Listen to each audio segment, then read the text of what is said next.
we will get this going now. So I want to start out on the good stuff and the wonderful things you're doing, and gradually get more depressing and despondent as we go along, so we can leave on a note of gloom and desperation. Is how we like to do it. Uh, let's start talking about your show. First of all, I should probably reveal the glaring conflicts of interest that exists in this conversation. There is a sibling of mine who is for some reason you've employed as a writer on your show.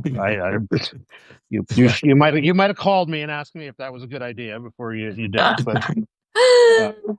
And I referred my sister Allie, who may or may not be in the audience today.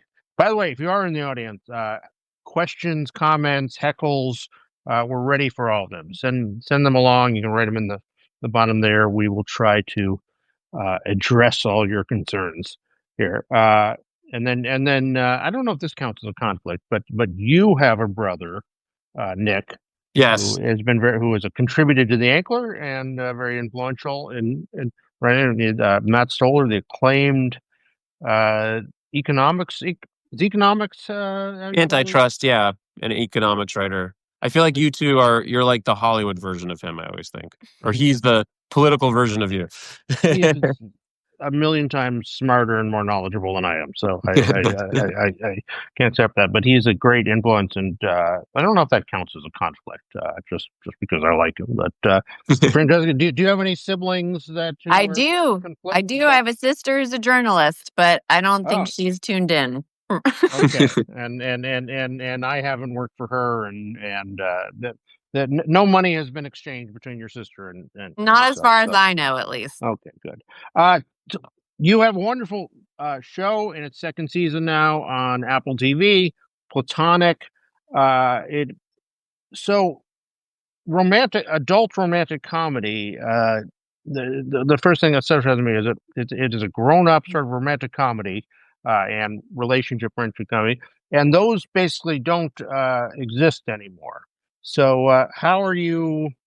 Did you have to get a license from the Department of Defense or something to be allowed to do? Like how does this come together? How are you allowed to? And how do you find navigating these waters today? So the idea for this show was originally my idea, and it kind of was born of my real life. It was sort of an observation that I had been grappling with in my own life. Just thinking about like how I used to have a lot of male friends when I was in my 20s, and how I used to be as close to them as I was to the women in my life at that time. I had a lot of women friends too, but how as I'd kind of grown up and gotten older and older, somehow things had kind of regressed to where they started when I was a little kid and only played with girls. And I would look around, and in my milieu, it would be like moms talking to other moms about kids stuff while dads talked about dad stuff. Or we would go out to dinner with friends of ours who are couples, and inevitably at some point in the dinner, I would be talking to the woman and Nick would be talking to the man. And it was sort of happened gradually and invisibly, but it was stark by the time I started like clocking it and observing it and thinking about why that had happened and whether it could be undone. And so that was kind of the idea for the show. And in the very first discussion I ever had about it with agents, they were like, well, this is a really lo-fi idea. Those were their exact words. Lo-fi. And I was sort of like... Not slapstick, or not like... I think... Not high concept. Yeah, I think they meant by that, like, not high concept. It's not like, by a lot of TV has become almost more like movies. I mean, I'm sure you've observed this too, where it's like a high concept idea versus like something like Friends, which is literally about a group of friends hanging out. So it's like that it was their reaction was it was lo-fi. Yeah, and when they said that, I felt a little bit insulted, but only in the sense that I was like, I mean, it seemed like a show about real life as opposed to a show with like a huge idea that like the whole season would be charging towards. It seemed like what we think of as like a hangout show about people and their friendships and their families. And It is kind of lo-fi. They're right. There isn't any huge reveal or like crazy plot twist where at the end they're all aliens or anything like that. But But isn't that?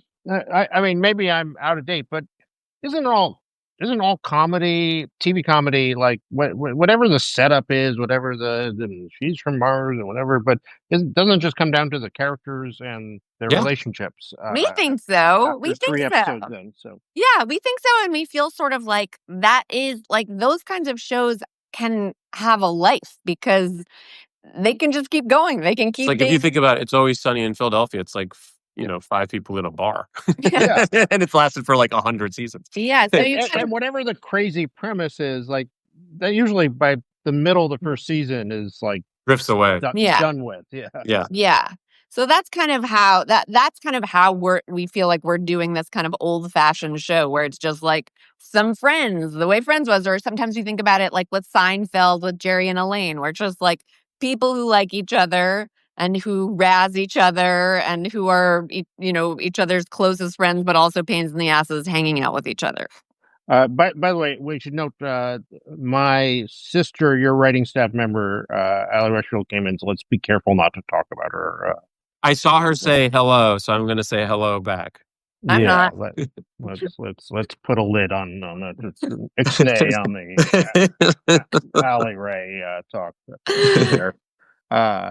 Anyway, so did you have Rose Byrne and Seth Rogen in mind when you pitched this originally, or what? How did that come about? Yeah, I mean, from the beginning, we wanted to pitch it to Rose, and we pitched it to her, and she was into the idea, and she has a lot of platonic friends, and kind of got it. And then we asked who she would want us to approach, and she said Seth, who's like a very old friend of both of ours and of your sisters. And then I'd worked with both of them on the Neighbors movies. They have incredible chemistry. And so we approached Seth, and they also really like working together. And it kind of happened very quickly. We went to Apple, we pitched it. Apple ordered it straight to series, and then the pandemic hit. Like a week later, like 1 week later, I think. So did it just sit on the shelf then for 2 years, waiting for? Sony was very, very cool, and they gave us. There was certainly a delay until the fall, and then they let us do a writers' room, an outdoor writers' room on the Sony lot, which was and we sat 6 feet away from each other in masks outside, and it was really cool. It was a very strange and cool experience because the Sony lot was totally deserted. There was nothing happening there. It was September 2020. It was all shut down, and we had like a bunch of air-on chairs that we would arrange around the lawn, around the different spaces outside on the lot, depending on like if it was a hot day, every writer would like push their chair into the shade and we'd make a circle. And then we stayed there until like the holidays. So by the end, we were using like the heat lamps from the commissary and we'd all like huddle around those and our coats and hats and stuff. And it was very unusual, obviously, and kind of everyone would have to scream outdoors through their masks to everyone else who was distant. But we all were like, it also sort of saved our lives and sanity because. And I'll only tell this story because this is an inside Hollywood podcast. But there was nothing happening on the lot. So Tony V was on the lot. Obviously, he was one of the only people there. Mm-hmm. Tony Fitzquare, the former chairman of everything at Sony, and he came by our outdoor writers' room because he had. I have to say about this that because there was no work happening, he was dressed. I mean, he was wearing like a casual, a Hawaiian shirt and like I don't know, khakis or something. And he also is very kind of approachable. See, he doesn't have like in a cool way. He doesn't have like that kind of Bob Iger vibe. Like he just is just like kind of approachable. And anyways, he walked up and I was like, that's Tony V. Francesca 100% has no idea who this person is. And he is going to hang out here and say whatever he wants for as long as he wants. And I need to somehow like send her ESP waves that this isn't some random like security guard. And did you have to pretend that you were working and stop talking about what everybody did over their weekend? And we were actually our writer's room was pretty intense, but we worked, but I could tell only one other writer knew who he was, and I was having a meltdown. I was like, this is It was kind of almost worse than that, Richard, because we were working and this rando strolled over and was like, "Can I pull up a chair?" And I was like, I mean, we're working. And did you but say, okay, why don't we I was like, of course, please. Why don't you break down the second half of the season? Right. And he started kind of giving his thoughts and ideas. And I had no idea. Again, I was like, why is the security guard joining our writer's room right now? I had no idea. I was kind of polite because I tried to be polite to anyone, but I was looking at can you get rid of this weirdo? And we have masks, so I'm just going trying to and he's super, and also he's very cool. So you want to be polite to him because he's the boss of your boss of your boss, but also he's like a cool guy. So the whole thing was, that was amazing. That was an amazing moment. But then he would come by and visit us all the time and pull up a chair, or we would see him scrolling around, and that was he was the only other person there. Yeah, that was incredible. Yeah, a working CEO. One of the things. I know.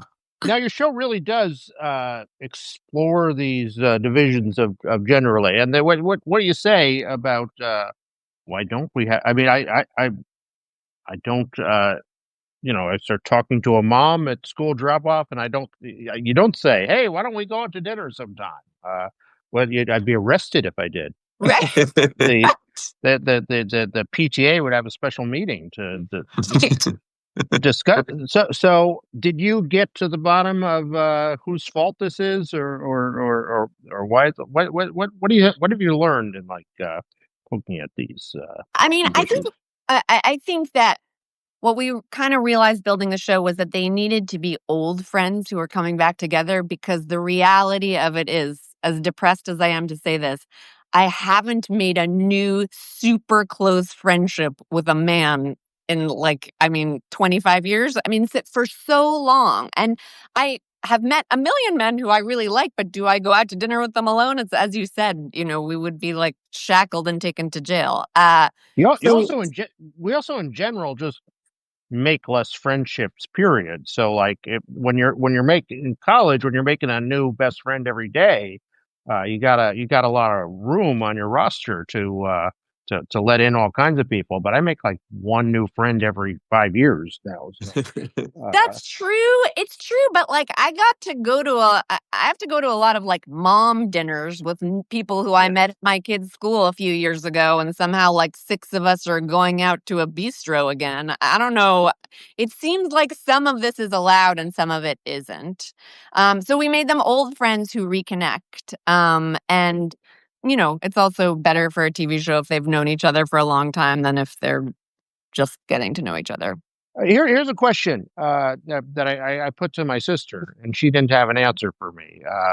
Typically, so I thought, where did they go to college? I wondered that. We were pretty. I don't think we actually settled on a place because we didn't want to make it. People have so many ideas of what the college means, and that we were just we're not going to get into this. We learned that lesson on Friends from College, which was our show that we made together before Platonic, and where the characters went to Harvard, and the world hated it so much and was so angry about the fact that they reviewers, not the world. Yeah, reviewers, not the world, but critics. And we kind of learned. I mean, we learned that it's not just Harvard. I mean, that probably bears a special place in people's imagination. But I also say that. Oh, sorry. But it just is any school you name, suddenly people bring a set of ideas oh, they're not that smart, or oh, they're snobs, or oh, they're spoiled rich kids, or oh, they're state school. And the joke, it also was plot. It was a story-driven thing in Friends from College because they all went to Harvard, but they're all kind of losers, and that's one of the central jokes of that show. And this was it's not about their college. It has nothing to do with that, so we just never wanted to get specific about it. Well, this is kind of a theme I feel like that runs throughout your work and in these two shows and everything. That dealing with friends from college like allows you to sort of get people who are kind of in between, be what they were and what they become, and explore the these ambiguous feelings that your young self would have about your old self. How do you all feel about that? Yeah, I mean, I think that what's the thing about old friends is that they knew you before you had all the trappings of middle age, and whether that be success or not success or whatever, and they can see you for who you really are, and they can be kind of brutally honest with you, almost like family in a way, but you chose them, you know. Yeah. So I think that, and it also you regress. We have a theory that that when you become friends with someone, the age you were when you became friends with them is kind of your friendship is locked into that age. So like if you That's an become interesting. friends, yeah, and so I think that when you become friends with someone when you're 18, you're kind of perennially 18 with them in a certain way, and so it kind of just makes for fun dynamics and comedic dynamics.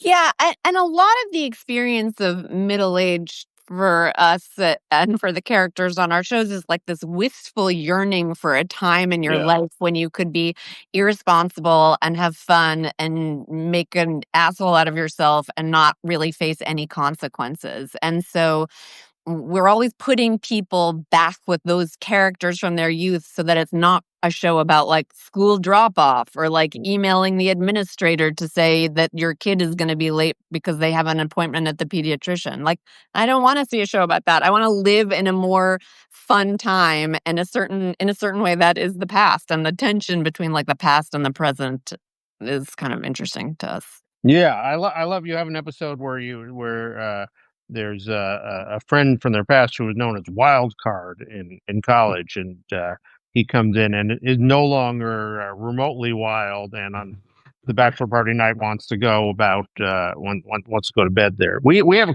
a question here from Abby Barr.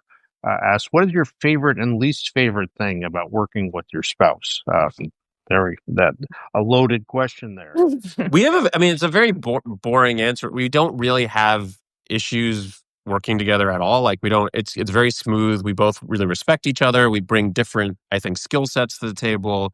We're both hard on the material. I always say we both care a lot, and don't care at all. So like if one of us really is passionate about something and the other one is like, okay, that's fine. It goes into the show. If one of us really hates something, it doesn't go in the show. I would say the only negative thing is when, when I've directed a movie and something is weird with the release or something, or I get a bad review or whatever, I could turn to Francesca and she'll be like, it literally doesn't matter. She can say that to me because it really doesn't matter. The only thing that matters in life is like your health, really. And so like, and so it just there's a check on that. But when together, when we're releasing something into the world, and there's like bad reviews or there's something bad happens, we have no one to turn to.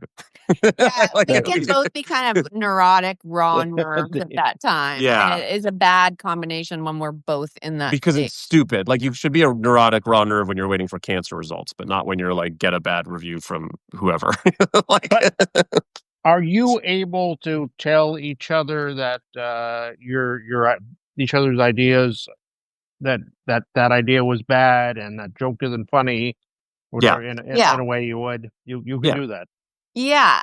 Yeah, I think we can do it. We do it a lot. And we have to. I mean, we say it as nicely as we can, but we say it as nicely as we can to any writer yeah. in our staff. You know what I mean? Like everyone has ideas that don't go anywhere productive. And Like 99% of this stuff I pitch is bad. That's just like it's just you just have to constantly be pitching, and especially on a TV show, you're trying to keep a conversation going, and you have 10 episodes to fill, and you're trying to find it. You're all trying to find it, and so most of what you're pitching is bad. When you're not hard on material, that like the worst thing to do is to make something that's bad. So like that's actually a bad experience. So if you're, and it's a nice check. Like I know that like if I pitch something and like Francesco likes it, that means it's good or it makes sense on some level. Like it's not, and that's a much better feeling than like working with someone who'd be like, yeah, that's so cute, that's great, I would be, and then not knowing if that actually is. So and we also have a kind of a rule which is like we both have ultimate veto power over anything. So it's like if something is if we both feel very, very strongly that but in opposite ways, and one of us is like, this will be the best thing, and the other one is like, this will ruin everything, the person who says no always wins, because you just have to, everyone has to buy in on, we both have to have like 100% buy-in on the finished product. So if one of us can't, then we have to let it go, even if the other one really liked it. See, this is why I'm a journalist and just write my own things by myself and would die in a writer. Like the first time someone said to me, I would just like leap out of the chair with a knife in my hand and like be thrown in prison. I've just like had so many screenings or with movies I've done or stuff where I just like was so sure a thing was hilarious, and then I've watched it eat shit hard in the movie theater or wherever, and I'm like, oh no, I was wrong. Okay, like during a test screening or whatever. Like that I just like you just have to know what you know and know what you don't know in this. Again, I would blame the audience. Oh yeah. Why don't they know how funny that was? I know exactly. Anything. So how much have you? Well, I want to get into to another topic related to this, and comes up. So I was one thing I was going through. One thing we have in common is you and the aforementioned sibling of myself. You both worked and had your first big break on Undeclared, Seth. And I was looking last night preparing for this discussion, where we do a lot of preparation and research here in the for audience. But the number of people, forget about the cast, like the number of people involved in that, the writers and directors and producers who have gone on to make their own movies and everything, and in a show that lasted how many episodes?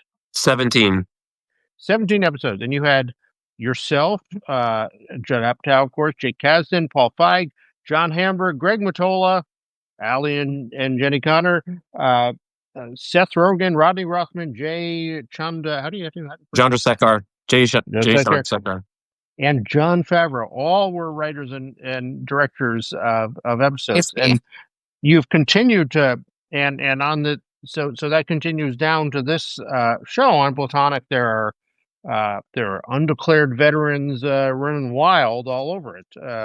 What was it about that show and that experience that launched so many people and made it such a special place? I feel like there's a real bond between you all who were part of this short-lived but very impactful thing. Yeah, I mean, partially I think it's just luck. Like I think, Judd assembled a group. We were all young. So you're kind of at the beginning of our careers, so we really bonded. It almost was like a version of college in a way, where you bond with the people you're with.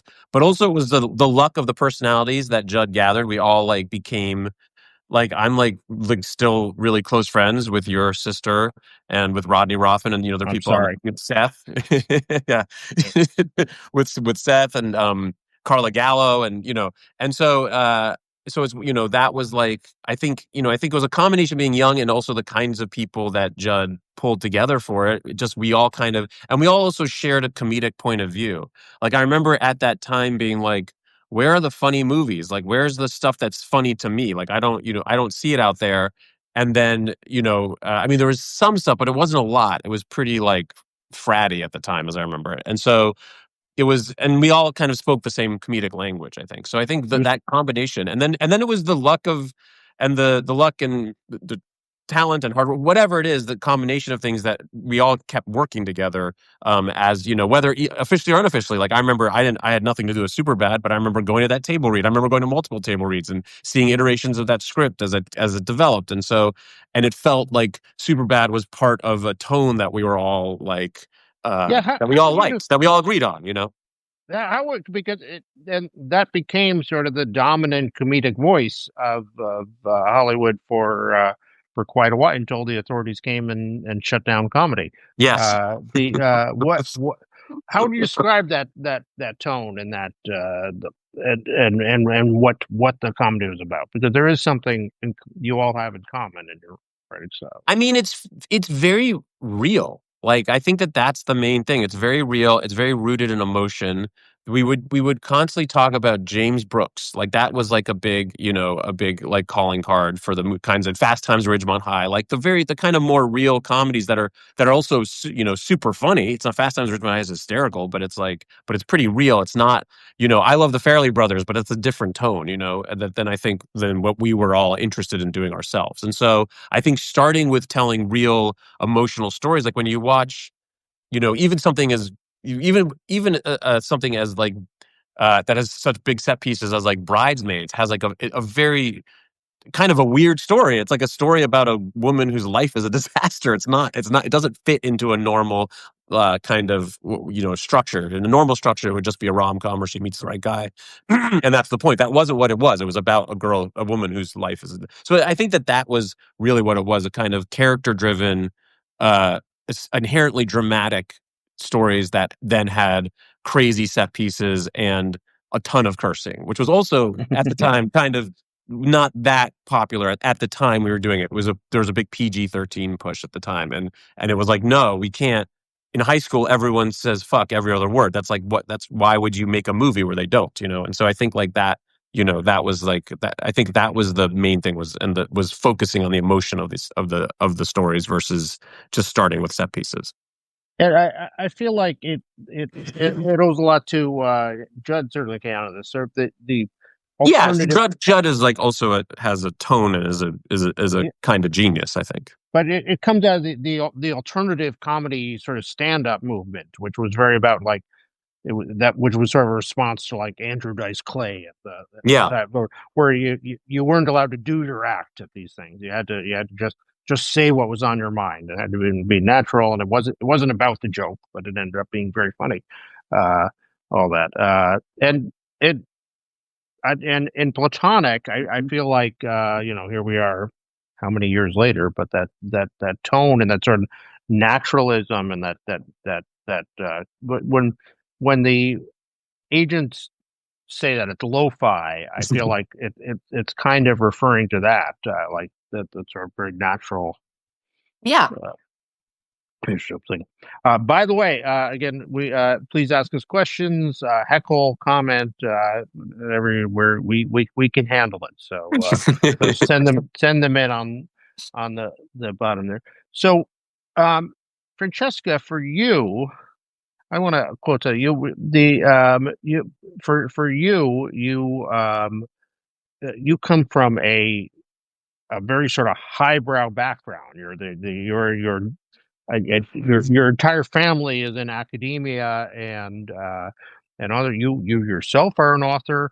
I think we met on my book chat I'm sure. Yeah, back that's when. right. The and you the, and I'm gonna resurface here a quote from you from 2004. You say Uh-oh. we do our research here. In 2004, you said on the date of the publication of your book, you said, "At the moment, I'm sort of enjoying LA more than I thought I would. I don't know whether that's a behind the back compliment or whatever the expression is, but I feel like it's far away in a nice way. It's sort of safely at arm's length. It's a good mix. It's not the crazy frenetic thing, but it's also not so bucolic. Bucolic. It's that it's impossible to get a good meal at the restaurant. It was you were you were at the time you were very much as you say, sort of arm's length to LA and the experience, and certainly to showbiz. Looking Yeah, back on and that, a really snotty snob in that quote. So sorry. as we all were once. Right. But how has that your feelings about LA and showbiz and writing for TV and all this evolved for you in the 21 years since that? I mean, I always like say jokingly that like you can only live here so long before the dominant form kind of takes hold of your brain and that's suddenly what you want to do. I would never have imagined when I went to graduate school for fiction writing that I would end up wanting to write TV shows.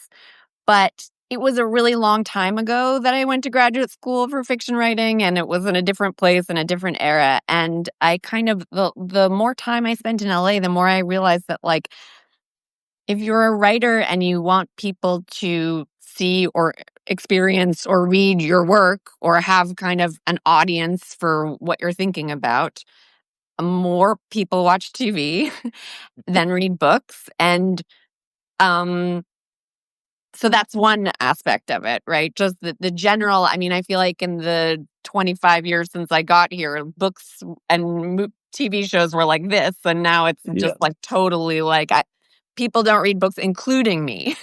And Book people, writing is not a profession anymore. right, right. And it's also not even in the conversation in the way TV is. And like and it's not I no longer judge that. I'm completely complicit. Like when I talk with my friends at dinner about what we're all consuming in the culture, I'm consuming TV shows and movies. That's what I'm thinking about. That's what I'm interested in. That's what I want gossip about. And I always sort of joke that that's because I live in LA now, but I don't really think that's true. I think that would be true anywhere. I think that is now our dominant form of culture all over America.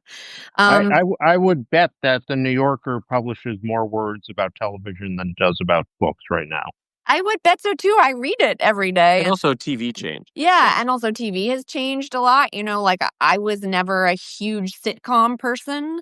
And when I showed up in LA, I hadn't seen a lot of the touchstone shows that everybody talks about and loves and reveres. And now like I am engaged by a lot of things on TV. And the other She binged all of Home Improvement. Loves. part of my You education. wouldn't think it. It's on the syllabus. Watched it twice. But wait, I was going to say one other thing, Richard, which is that the honest truth is that also writing books is very hard and it's very solitary and it requires a ton of concentration and a ton of focus. And when I moved here, I was a single person and I had lived by myself in a small apartment and I could wake up in the morning and do nothing but read and write until noon. And slowly that kind of like peace and focus has eroded in my life. And now I have kids and now I'm married and now all of these things that compel my attention make it like really hard to sit down and focus. And I find that writing with Nick, being in a writer's room, it is just a much more natural way to write than it was when I would be by myself in a quiet place. I kind of lived in like a full-time McDowell colony when I was in my early 20s. And I can't imagine writing a book. I can barely go 5 minutes without checking my phone to see who texted me because they forgot their lunch or whatever it is. And I hope someday to have that kind of focus again, but I really don't have it now. And you can write TV without that.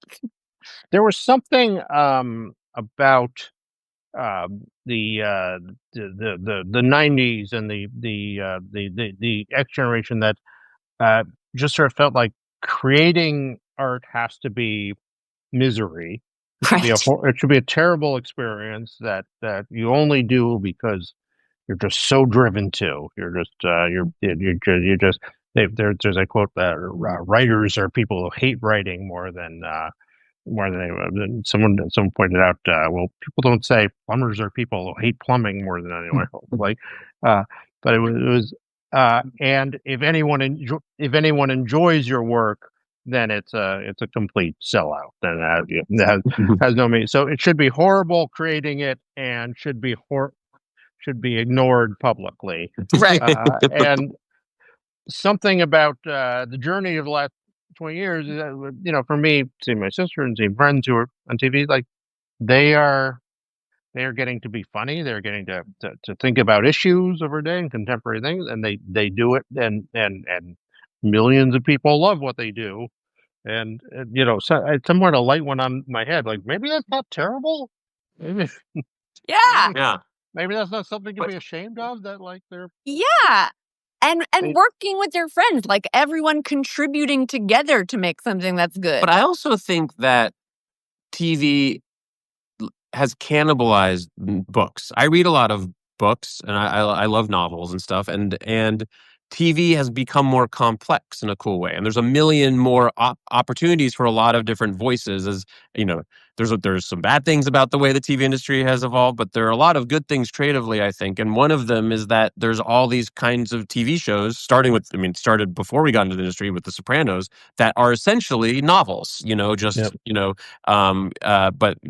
on the TV, on the screen. And so I think that that's like, something like Baby Reindeer is like, I don't even know what that is. Like is that fiction? Is that not, whatever, but it's definitely weird, and it's definitely emotionally complex, and it definitely is something that did not exist when, we started working out in this business. So, I mean, I don't think, I was always obsessed with movies. I always hoped to work in movies, because of the stories that were able to be told in movies versus the stories. And there's nothing wrong with the kinds of sitcoms that we grew up with, but it wasn't what spoke to me. And one of the reasons I think Judd and I bonded and he became a big mentor figure is that we were interested in telling these slightly more complex stories. But I think that that's another thing, is that I think that I think TV has cannibalized the kind of storytelling, the complex storytelling that is often in novels. That's not to say there are many stories that you can tell in a novel you cannot tell on a TV show. You can be a lot more internal. There's a lot of advantages of a novel, obviously, but I think that that's another element to it. No, I think it's very, very true. And I mean, people just don't, when The Corrections was published, it was like everybody was talking about it. Everyone there, they're talking about John Franzen personally. Everybody had opinions on it. Like, there aren't books that everybody has opinions about and everybody has thoughts about the writer. I mean, that just doesn't, No. unless it's like Obama's memoirs or something like that. It just, No one talk. Yeah. Yeah. And I think one of the only, I don't know. I don't really know many men who read. Fiction, at least. Fiction. They read like A Team of Rivals. But I don't read that stuff. Exactly. We have another question here too. Nick, what was it like playing yourself on the studio as a writer? Finally. Did you have you had to finally get to the point and you have a tendency to write or rewrite your lines and say my character Nick Stoller wouldn't say that. That's really well. I was very flattered that they asked me to do it. I kind of just didn't want to mess anything up. I know from having been on the directing side and the writing side that there's a vision that Seth and Evan had that I had nothing to do with that show except that they asked me to be in it. So that's just to be clear. Was that a nice feeling to just? It was so nice. Show up. It was, oh my God! I just showed up. I mean, it's just so much easier. Then you just show up and you just have to memorize the stuff. You have to memorize the stuff. So that's the only stressful part. And then they're like, say it, stand over here, say it there, whatever. I mean, I had like, the way that show, because it's oneers, is shot in such a different way than most things, that like they would do like 23 takes of the same shot and then the scene was done. And so you would kind of get to do, and Seth and Evan and their staff are open to improv and stuff, but you kind of need to do it at the beginning of the process. By the time you're, in the 15th take, you've kind of figured out what the scene is. So you're not really, so there wasn't a lot of improv. I did I kind of would say whatever they told me to say. I think there were some things that I said to them, I don't know. I would say to them, I'm happy to say that. I feel like a better way to say it would be like this, or I think it would be more accurate if I said it this way. But if you want me to say that, I'll say that. Like, I don't, I kind of, because there might be a reason that they're very collaborative. We all kind of came up together in the same kind of collaborative way. And so they would be like, but it was very written. I kind of just said what they told me to say. There wasn't, I think the only thing I added was it was fun. It was fun to get to do this. The funny thing was, when I was doing the pitch, my bad Kool-Aid pitch, feminist Kool-Aid pitch, was, as I was pitching it, Seth's character is not supposed to like it, and he's the big boss, and Ike's character is supposed to like it. And I was pitching it to Seth, and Seth was like not enjoying it. And I started to get more and more flustered as I pitched it, and I started to get more and more upset that he didn't like it. And then I was like, oh, this is method acting. It's not bullshit. This is what all these actors have been talking about. I now understand. You feel the emotions. So anyways, that was a really funny experience, but it was really cool. It was a great Was there a part of you that started thinking about Kool-Aid and was like, yeah, I could see how this could work. I always say, like, basically everything I said in that show, I would say, except I haven't done the Kool-Aid movie because my career I've been lucky enough to not have to do the Kool-Aid movie. But if all doors closed and I had to do the Kool-Aid movie, I would do the Kool-Aid movie. Yeah. And I would convince myself I was doing a feminist Kool-Aid movie or whatever. I would convince myself, like all these people who do IP, that I was not just doing IP. I was telling my personal story, because that's what you have to do. But I would do it. But fortunately, as of this point, haven't had to do the Kool-Aid movie. So You would literally drink the Kool-Aid. I would drink the Kool-Aid. So there's nothing that I say or in the show that I didn't understand on some level.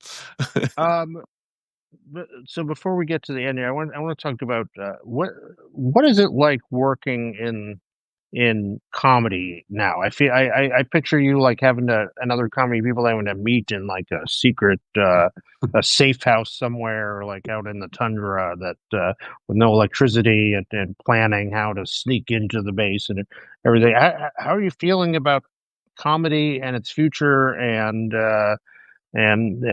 what is it like pitching projects right now, and all this?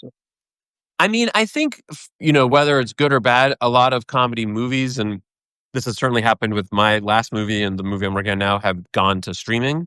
Um, I like watching a comedy movie in a movie theater. It's fun to laugh with a lot of people, but at this exact moment, that doesn't seem to be happening. Although it did just happen with The Naked Gun, which was very exciting. So, I mean, I always, I think that there still is a big hunger for comedy out there, and I've been lucky in that we've been able to do Platonic, which is very comedy. It's a comedy. It's not a dramedy. It's hard comedy. It has a lot of laughs, and I think that certainly the feedback we've gotten is it's such a relief to watch a show that's funny, and so like that's a comedy that's, and so so I think that there's a drift back towards like harder comedy. I don't know what you would say. I mean, I think because people ask this sometimes, we often say there's like a pendulum that swings where it's like people are like, oh my God, comedy is over. There will never be comedies again. And then there are comedies again. They've been around since like ancient Greece. It is one of the forms of storytelling. I don't think you can take it away forever. I mean, it may have to evolve with people's tastes and stuff, and it may have to, but I don't know. We have 3 kids. They love to watch comedies. That's what they want to watch when they sit down. And so I do think and I mention them just because they're like, they have no skin in the game. That's just their taste. They're not like trying to break into a genre or anything. When they sit down, like Superbad is the reigning dominant movie in our household with teenagers. Like, but the secret weapon of K-pop Demon Hunters, which I watched with them and which is fantastic, is it's super funny. It's really funny. From the minute it starts, it's hilarious. And so like that, I think it just has to, it's always evolving. It's always turning into new stuff, as you said. And so I think, and our kids love comedy. Obviously they have parents who love comedy. We've passed that down, but I think, Yeah, I just think that do they love going to movies when your name's not on them? We take them, yeah. They do. I mean, mainly because they can get candy and slushies and stuff at movies. That's a big. Our oldest really loves going to the movie theater. I think she and her friends have started going, but this is not a good data set. This is because she is the daughter of people in the industry, so I don't know if that's like true. To be honest, she says her friends don't watch anything. They don't watch dramas. They don't. They watch YouTube. They watch TikTok. They watch like each other's stories and stuff like that. But they love comedy. Like there's a lot of TikTok comedy, like a lot of young women putting stuff on TikTok that our daughter will show us. Like, look at this person, she's so funny, And so they watch. I mean, I think she and her friends watch a lot of that stuff too. So again, it's always evolving. And now I guess it's owned by a Chinese company. I don't know. Yeah. Comedy has been bought. But I mean, it's when you look back, when people quote movies, it's always a comedy they're quoting. It's when what they have on the wall of their dorm room. It's the poster is a comedy. These are the memories that they quote. Yeah. I only quote Crash, the movie Crash. So. But as a comedy. Exactly. But it is true. I mean, Richard, obviously you're not imagining it. It is true that when the powers that be are soliciting new ideas, they're like, would you ever consider writing a drama? Like, I think it is, But comedy also, it's a tone like The White Lotus, which is a huge show, is also very funny. So it's a drama. Yeah. There's murder. It's very dramatic, but it's also super funny, written by someone who comes from comedy. So it's like, Yeah. so I think the genres have gotten all mixed up, you know. Yeah. And you looked at like Deadpool or Barbie. I mean, those Yeah. are Yeah. nothing if not comedies. Totally. So they're in there, but it's just what we thought of as comedies. Yeah.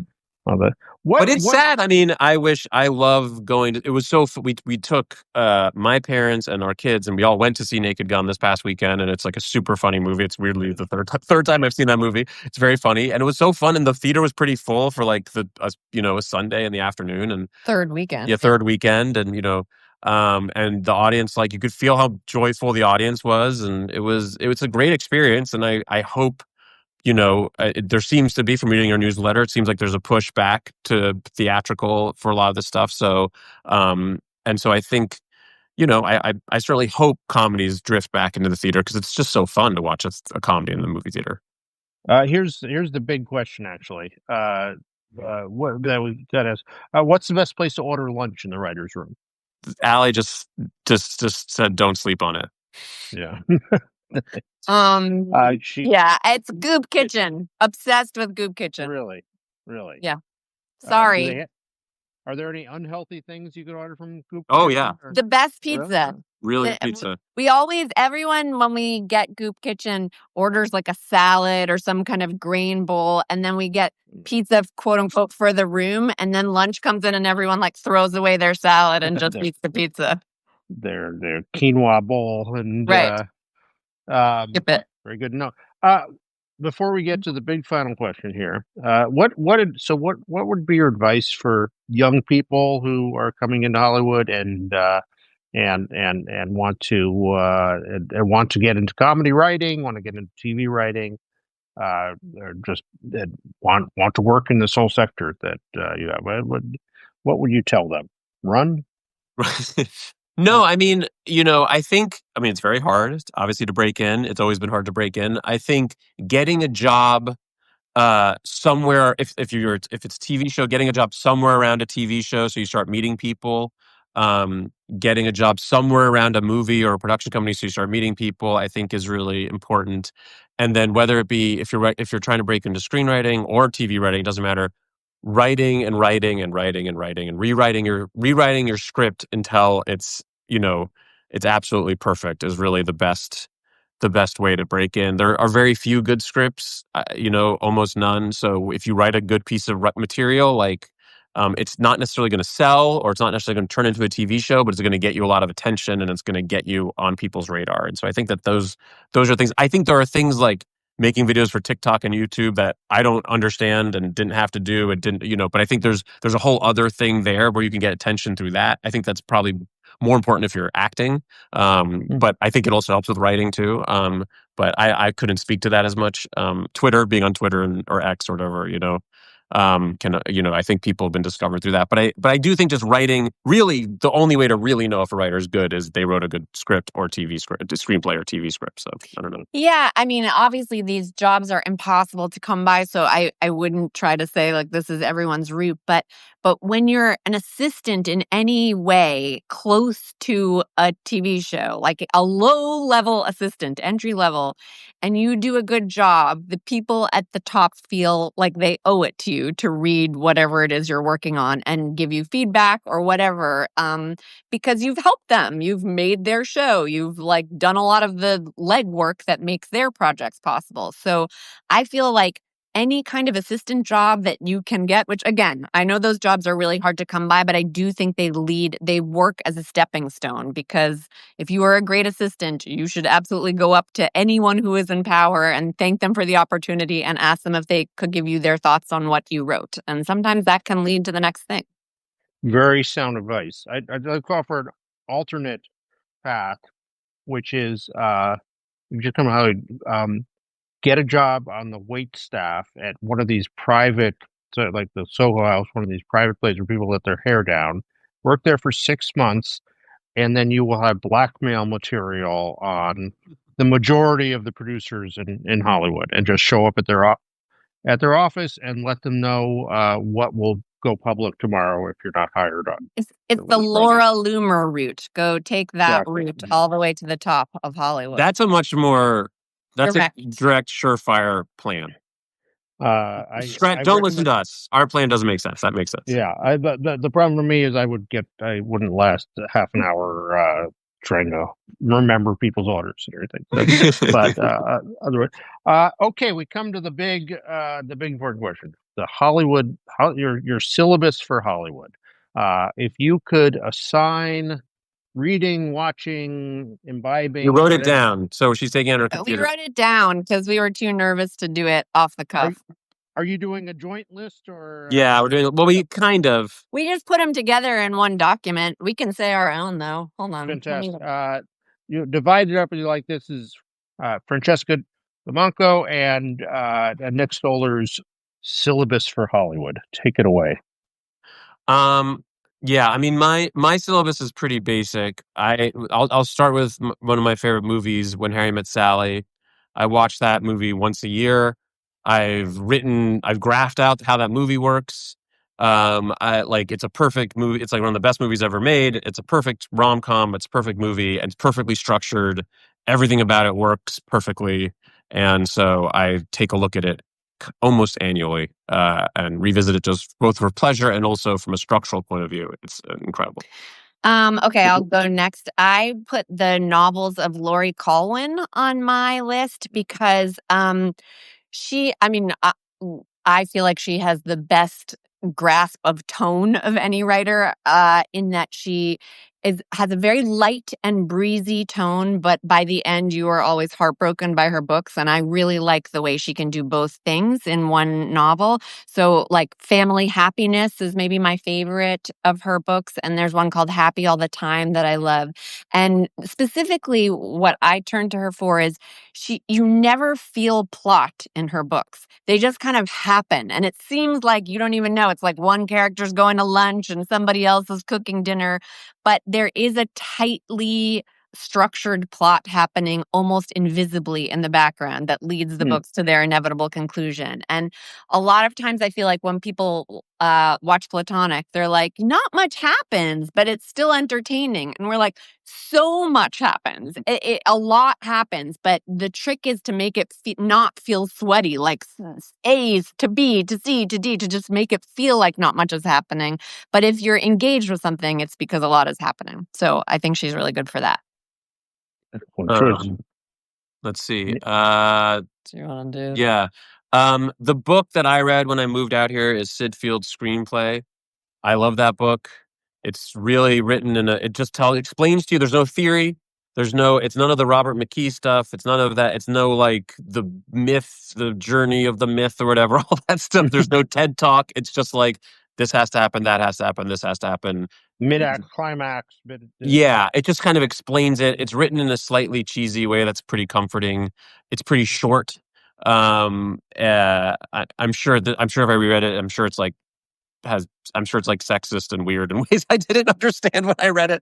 But whatever. It's a great book. It's a great way to just explain to you how to do it. So okay. Go ahead. No, go ahead, Richard. You have a question? Oh, I was just going to say that was a book that was ubiquitous 30 years ago, and you don't see it around as much anymore. So that's that one. And Save the Cat is good too. That kind of also has a very simple it's similar. It has it's all different ways to break up your screenplay to make it easier to write. That's basically what it is.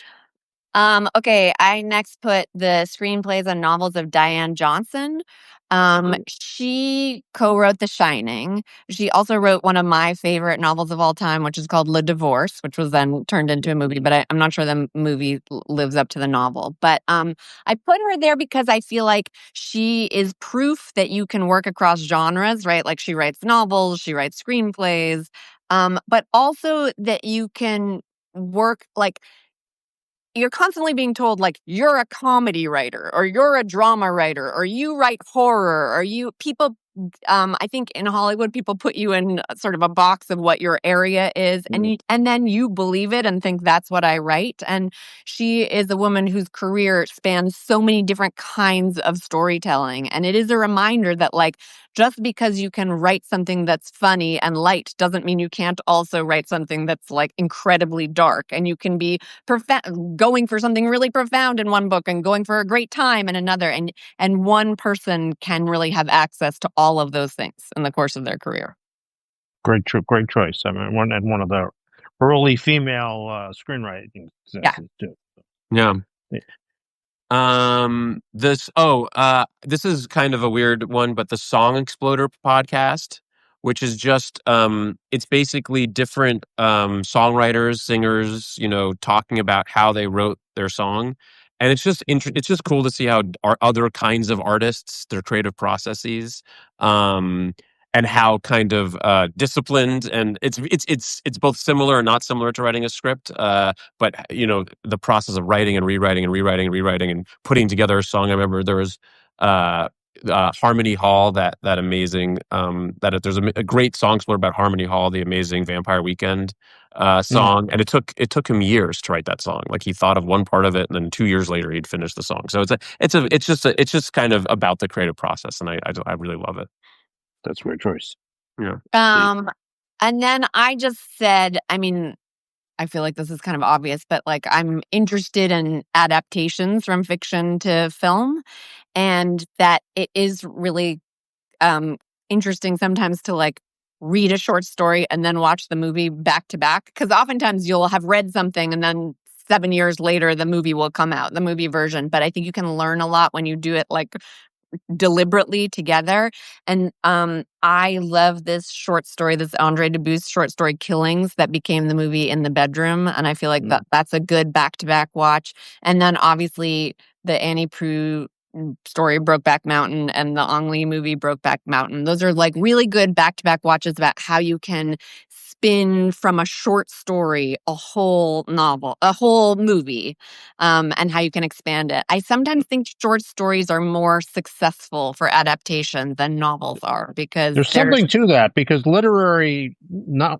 adaptations of literary novels tend not to go well. But exactly. Yeah. But stories just have, I don't know, there's something kind of that can be kind of magical about that form. The structure and closer to a movie, I think, is short. Shawshank Redemption comes from a short story. Yeah, there's a structure. And then I know the last thing was, this was just a piece of advice I was given years ago. I was lucky enough to have drinks with Nora Ephron, and I asked her writing advice. And this was something that Mike Nichols had told her, which was, and I use this on everything I do, to break your movie, this is a screenplay thing, into 8 chapters. And that each chapter, the plot needs to totally turn in each chapter. And it's a huge thing that is it's huge. It helps so much. It's 2 chapters for the first act, 4 chapters for the second act, 2 chapters for the third act. The other thing that Mike Nichols told her, that she told me, was he would start his movies with a visual metaphor. And he did that, like, for example, in Working Girl, it starts with a shot of the Statue of Liberty. And that's like a woman going to Manhattan.